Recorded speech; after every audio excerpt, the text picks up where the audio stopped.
Donald Trump's penchant for friendliness toward brutal dictators who terrorize and kill their own people is a massive embarrassment to the United States, but even worse, Trump and his administration keep claiming he talked to said dictators about their crimes, when he never actually did, and then getting exposed.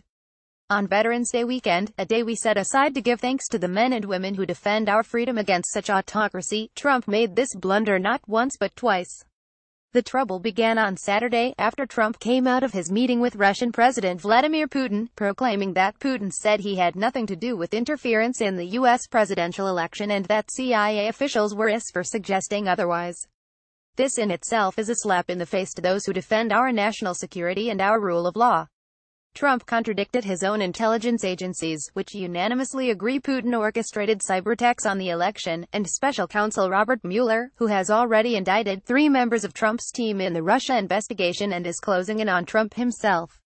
But as it turned out, Trump's defense of Putin was even more absurd than it seemed at first, because the Kremlin shortly denied Trump and Putin had even discussed election interference in the first place. Trump went out of his way to attack our intelligence officers and cover for Putin by citing words that Putin did not even say. Trump's behavior was so ridiculously un-American that Navy veteran Malcolm Nance declared it a Benedict Arnold moment. But Trump was not done embarrassing our country. Just a day later, he did exactly the same thing in his meeting with Philippines President Rodrigo Duterte. Duterte is a ruthless goon who terrorizes his citizens with roving death squads under the guise of a drug war, and says it is okay to assassinate journalists if they are a son of a bitch.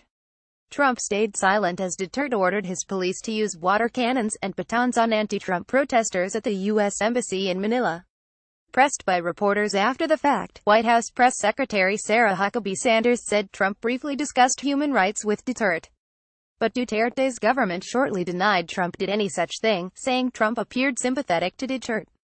Given that a leaked transcript from May showed Trump telling Duterte his death squads were doing a wonderful job, Sanders' account of events is highly suspect. Trump is treating acts of war and crimes against humanity as no big deal, as if he can just give foreign strong men a talking to, like disobedient kids, and everything is fine. The icing on the cake is that Trump cannot even be bothered to have those shallow, perfunctory conversations he claims he had. The American people have suffered enough indignities. This is not leadership. This is a colossal mess that degrades our foreign policy and moral standing.